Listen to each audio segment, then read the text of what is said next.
हमने अपने previous lecture में इक्वेशन सॉल्व फॉर वाई के लिए पढ़ा था, मतलब वाई के लिए समीकरण को सॉल्व कैसे किया जाता है उसके लिए हमने पढ़ा था। और हमने आगे कहा था कि डिस्कस करेंगे सॉल्वेबल फॉर वाई के सम स्पेशल केसेस, या दो स्पेशल केसेस हैं सॉल्वेबल फॉर वाई के। पहला है आपके पास क्लोरेट इक्वेशन और दूसरी है आपके पास लैग्रांजेस इक्वेशन।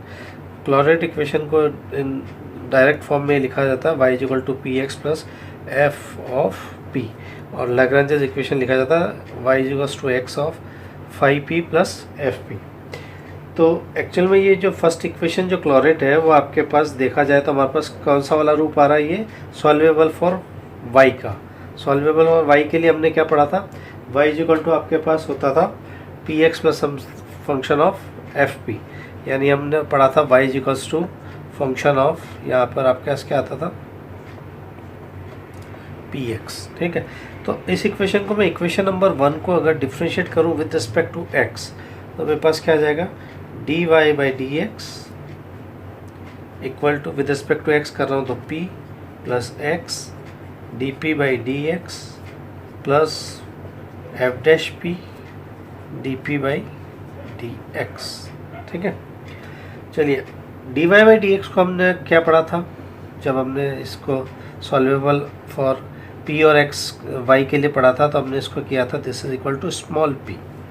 स्मॉल पी का कंसेप्ट यहाँ लगाऊँ मैं तो ये देखिए, ये तो हो गया मेरा small p, this is equal to p plus x d p d x plus f dash p d p d x. ये पी से पी तो कैंसिल आउट हो गया, तो ये इक्वेशन मेरे पास रिड्यूस होकर किस फॉर्म में आ जाएगी, x plus f dash p d x upon d P upon D x. ठीक है, दिस इज इक्वल टू 0। तो मेरे पास अब यहाँ बहुत इम्पॉर्टेंट है कि मैं कौन सा फैक्टर इक्वल टू 0 करूँ। तो मेरे पास देखिए इस वाले फैक्टर में D p by d x का कोई भी इन्वॉल्व नहीं हो रहा है इसमें मेरे पास। ठीक है, अगर सपोज कीजिए यहाँ x d p by d x होता तो मैं इसको भी इक्वल टू 0 के इक्वेट करता और ये तक इक्वेट 0 के इक्वेट करना ही है। तो इस वाले फैक्टर में मेरे पास क्योंकि D p by d x involve नहीं हो रहा है तो मैं इस फर्स्ट फैक्टर को छोड़ सकता हूँ। तो रेस्ट ऑफ फैक्टर मेरे पास क्या बचा है, d p by d x equal to 0। ठीक है, तो यहाँ से जब मैं सॉल्व करूँगा तो मेरे पास क्या आ जाएगा, डी पी इक्वल टू सी, और जब मैं इसे इंटीग्रल करूँगा तो मेरे पास आ जाएगा small p equal to C.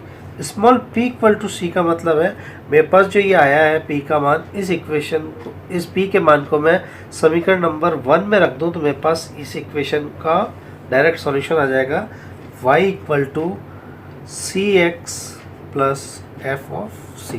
This is the required solution of equation number 1, this called the Clairaut form. अब हमारे पास कोई इक्वेशन दी हुई होकर अगर हम डायरेक्टली उसको इस फॉर्म में रिड्यूस कर दें तो हम उसका डायरेक्ट आंसर लिख देंगे by the Clairaut form, this is the required result. ठीक है, तो अब एक आध क्वेश्चन करके देखते हैं तो ये आर्टिकल हमें समझ में आ जाएगा। फिर सिमिलरली हम लैग्रांजेस इक्वेशन के बारे में भी बात करेंगे, लैग्रांजेस इक्वेशन को भी हम इसी तरीके से सॉल्व करेंगे। तो पहले हम अपने क्लोरेट वाले कुछ क्वेश्चंस को करते हैं जिससे एग्जाम्पल आपको ज़्यादा समझ में आ जाएगी। चलिए एक आध एग्जाम्पल इस पे लेते हैं।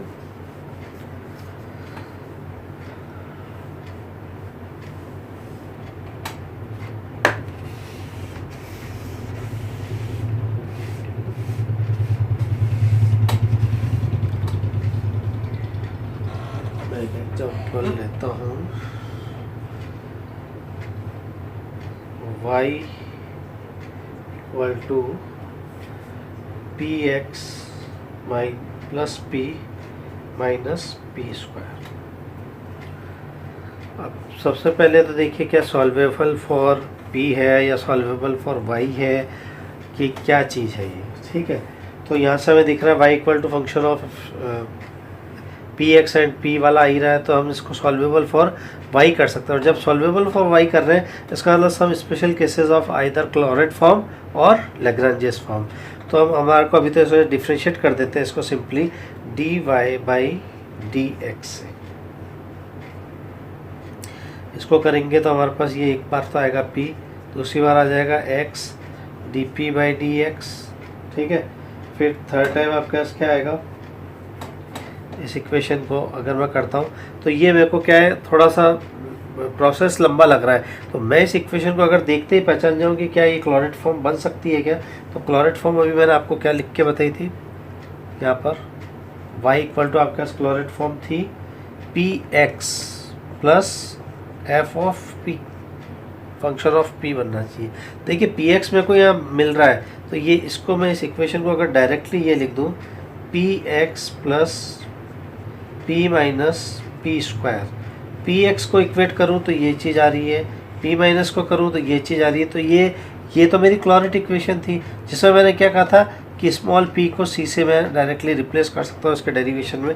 तो यहाँ से मैं इसका डायरेक्टली आंसर लिख सकता हूँ, hence the required solution is y equal to, जहाँ जहाँ p आ रहा है वहाँ c रखते जाओ, plus c minus c square, ठीक है। तो ये आपके पास इसका सॉल्यूशन आ जाएगा, c x plus c minus c square, this is the required solution. अब हम एक और क्वेश्चन लेते हैं, उसमें क्लोराइड फॉर्म बन जाए, ठीक है डायरेक्ट। जैसे नेक्स्ट क्वेश्चन आपके पास है, solve the differential equation p x minus y plus p cube equal to m cube upon p cube. तो देखिए अब यहाँ पर आपके पास x भी आ रहा है, y भी आ रहा है और p क्यूब भी आ रहा है। तो अब सॉल्वेबल फॉर किसके लिए है, तो मैं इसको सबसे पहले अपने क्लोराइड वाली फॉर्म में रखने की कोशिश करता हूँ।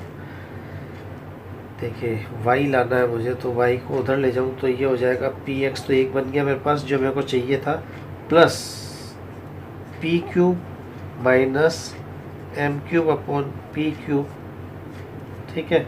This is equal to y, as such form बन गई ना, वाई से वाई, पी एक्स से पी एक्स, ये क्लोराइड फॉर्म में रिड्यूस हो गया। तो हम डायरेक्टली यहाँ से रिजल्ट लिख सकते हैं c x plus c cube minus m cube upon c cube, this is the required solution. ये तो ऐसे एग्जांपल थे जिसमें डायरेक्टली आपने रिड्यूस, इसको क्लोराइड फॉर्म में रिड्यूस करने की ज़रूरत नहीं थी, क्वेश्चन को आपने रीराइट करके बता दिया कि क्लोराइड फॉर्म है, और आपने बस स्मॉल p की जगह c से रिप्लेस इसको कर दिया, जो हमने अपने डेरिवेशन में बताया था।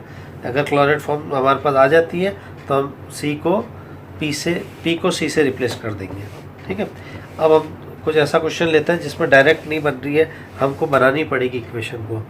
तो एक ऐसा क्वेश्चन मैं लेता हूँ, देखो ये है p square x minus 2 plus p 2y minus 2xy minus x plus 2 plus y square minus plus y equal to 0। एक बार क्वेश्चन वापस से देखते हैं बुक में क्या है, p square x minus 2 whole multiply plus p whole multiply 2y minus 2xy minus x plus 2 plus y square plus y equal to 0, ठीक है। तो सबसे पहले मैं इसको ब्रैकेट से हटाता हूँ, तो क्या आता है p square x square minus 2p square x, ठीक है, p स्क्वायर x आ गया, plus 2py minus 2xyp minus xp plus 2p minus y square, नहीं plus y square plus y equal to 0, ठीक है। ये टर्म मेरे पास आ रही है। अब यहाँ से मेरे पास क्या क्या चीज़ कॉमन आ जाती है, पहले उसको चेक कर लेता हूँ मैं। तो देखो p square x square y square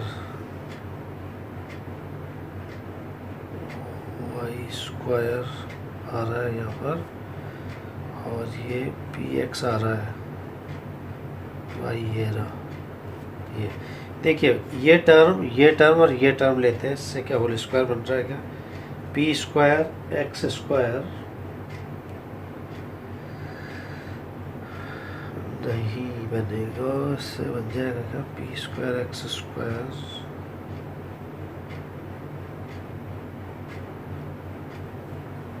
बन जाएगा p square x square minus 2xyp plus y square. कौन कौन सी टर्म मैंने ले ली, एक तो ये टर्म ली है, एक ये टर्म ली है और एक ये टर्म ली है, ठीक है।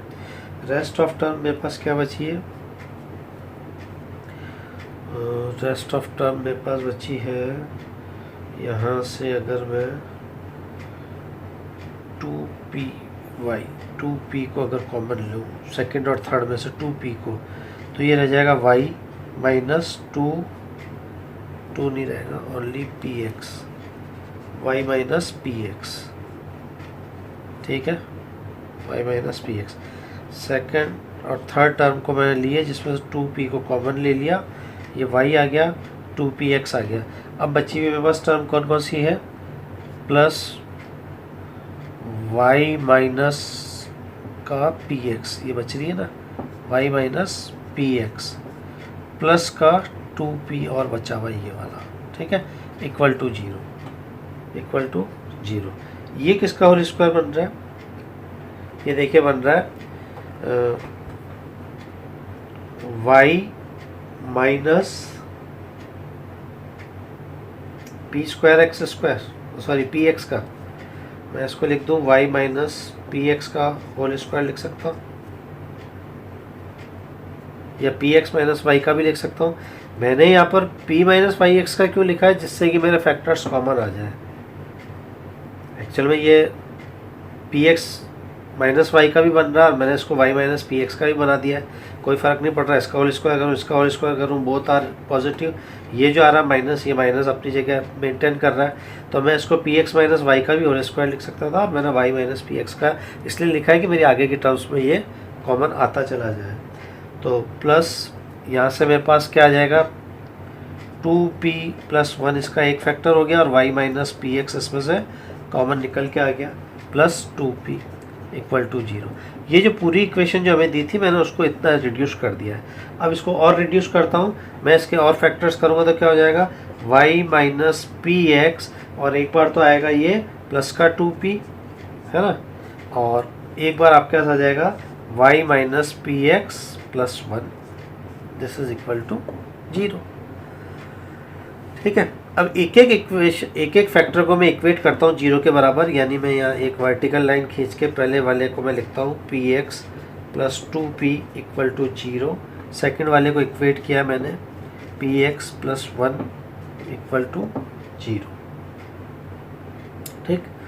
अब देखिए ये इक्वेशन जो है मेरी किससे मैच कर रही है, क्लॉरेट इक्वेशन मैंने अभी क्या लिखी थी आपको यहाँ पर, y equal to p x plus f of p. देखिए एफ ऑफ पी ये रहा, पी एक्स ये रहा, इसका मतलब इसको मैं डायरेक्टली लिख सकता हूँ minus c x plus 2c equal to 0, ठीक है। एक तो ये आ गया, और दूसरा क्या आ गया, ये भी देखिए y minus p x plus ये, तो y minus c x plus 1 equal to 0। अब इन दोनों को जब मैं कंबाइन कर लूँगा तो मेरा रिक्वायर्ड सॉल्यूशन आ जाएगा y minus c x plus 2c, y minus c x plus 1 equal to 0। This is the required solution of equation number 1। ये हमारे इक्वेशन नंबर 1 का रिक्वायर्ड सॉल्यूशन हो गया। अब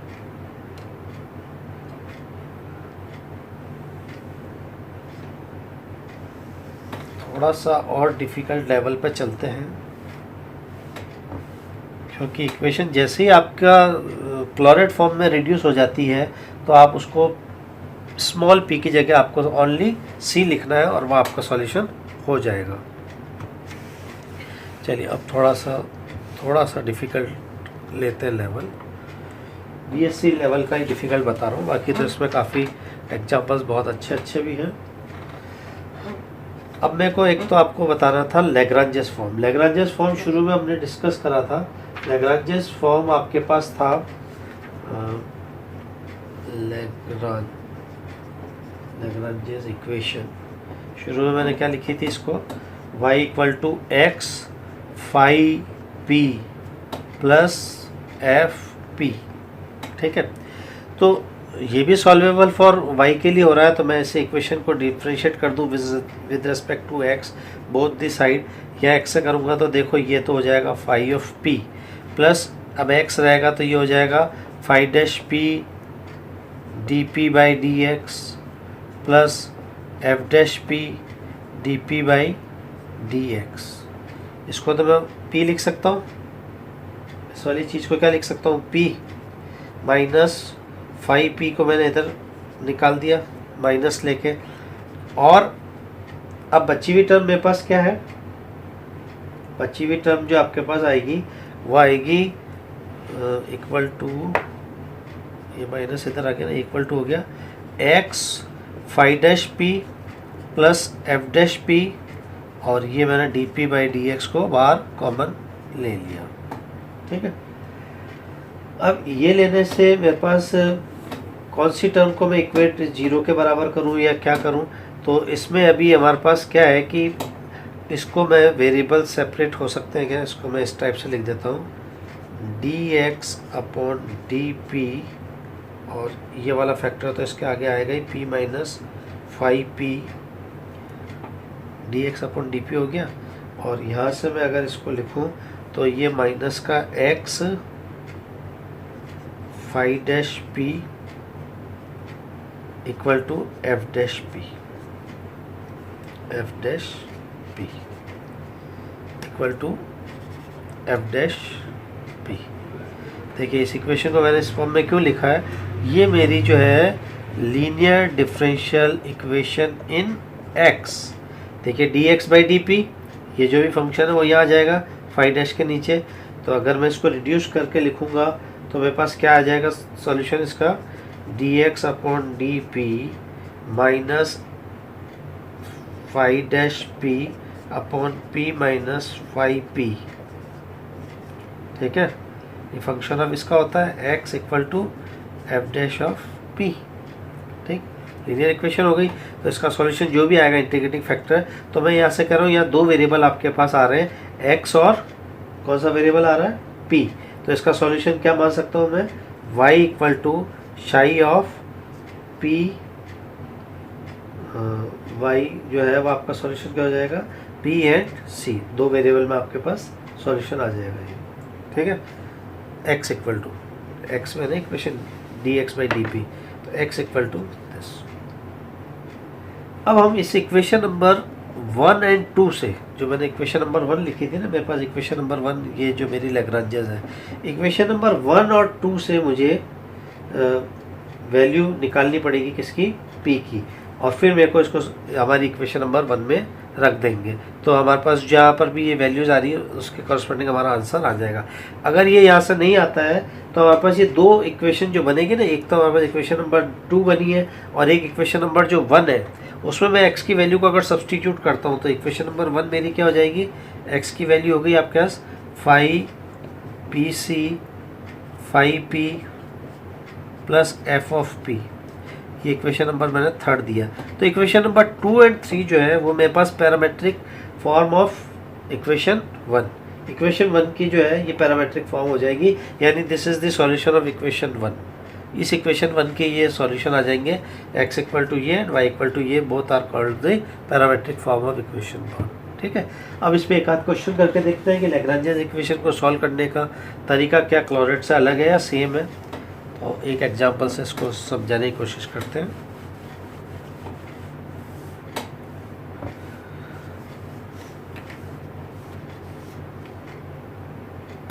एग्जांपल कौन सा अच्छा वही ले लेते हैं। देखिए y equal to 2px minus p square,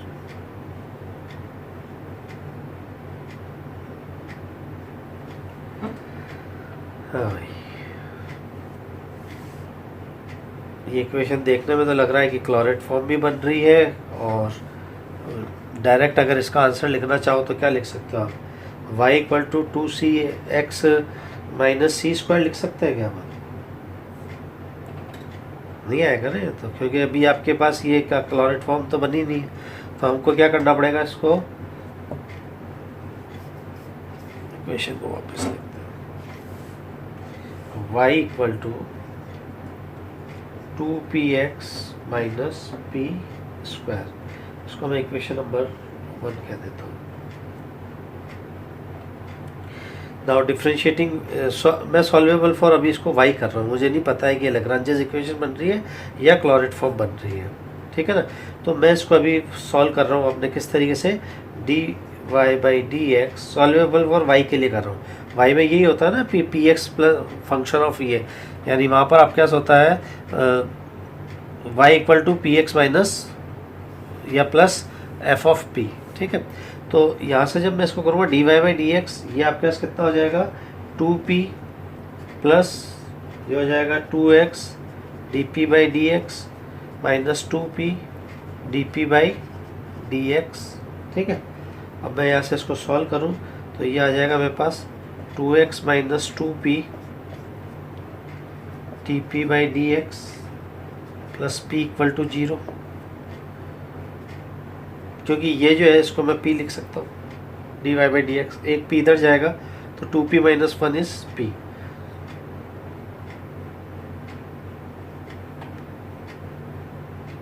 चलिए अब मेरे पास देखिए इसमें dp बाई डी एक्स आ रहा है और यहाँ पर जो है उसमें p इन्वॉल्व हो रहा है, तो ये दोनों इक्वेट 0 के बराबर कर सकते हैं अपन। बट अभी यहाँ पर मैं क्या है कि इसको जो अभी अपन ने लैग्रांजेस में पढ़ा था कि मैं इसको p multiply by d x by d P, मैं इसको कोशिश करता हूँ लीनियर बनाने की, और यहाँ पर फिर आपके पास आ जाएगा प्लस का 2x इक्वल टू ये चला जाएगा 2 उधर 2 ऑफ p, ठीक है। अब p इसका कोफिशिएंट 1 कर दूँ तो dx by d p plus 2 upon p x equal to 2, which is linear differential equation in x, linear differential equation in x हो गया।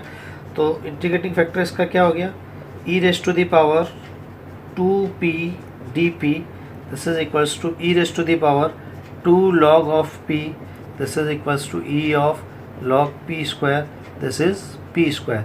p square is the integrating factor of equation number 2, equation number 2 का integrating factor मेरे पास आ गया, ठीक। तो solution क्या होता है, has the solution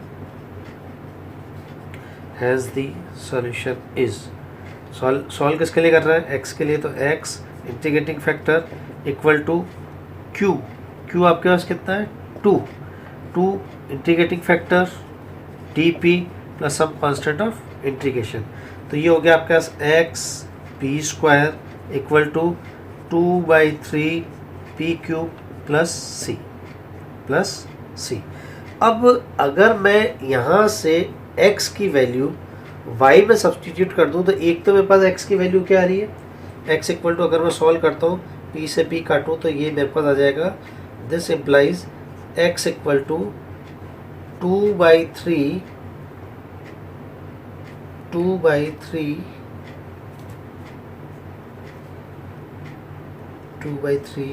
p plus c p minus 2। अब इस x की वैल्यू को इक्वेशन नंबर 1 में सब्सटीट्यूट करें तो हमारे पास पैरामीट्रिक फॉर्म्स बन रही है, y equal to 2p, x की जगह मैं एज सच ये इक्वेशन लिख रहा हूँ, p plus c p minus 2 minus p square. अब इसको सॉल्व कर लेता हूँ मैं, y को पूरा का पूरा, y इक्वल टू ये हो जाएगा आपके पास 4/3 पी स्क्वायर और एक माइनस का पी स्क्वायर मेरा बाहर है, प्लस 2c p माइनस 1। इसको जब मैं सॉल्व करूँगा तो ये 3 जाएगा तो ये 1/, तो यहाँ पर आ जाएगा ये y equal to 1/3 p square plus 2c p minus 1। तो ये जो दो आई ना मेरे पास x में और ये जो y में जो मेरे पास सॉल्यूशन आया है, this is the parametric form of equation number 1, यानी ये मेरे पास जो है वो लैग्रांजेस फॉर्म बन के आई है, this is the Lagrange's form, ठीक है। तो अब नेक्स्ट वाले लेक्चर में आपको पढ़ाएंगे हम इक्वेशन सॉल्वेबल फॉर x। अभी तक हम x पे नहीं आए, अभी तक हमने y के स्पेशल केसेस पढ़े थे जो कि आपके पास लैग्रांजेस फॉर्म में थे और दूसरा आपके पास क्लोरेट फॉर्म में थे। अगर आप इक्वेशन को बहुत इजीली रिड्यूस कर देते हो क्लोराइड फॉर्म में, तो आप P को C से रिप्लेस करके रिक्वायर्ड सॉल्यूशन उसका बता सकते हो।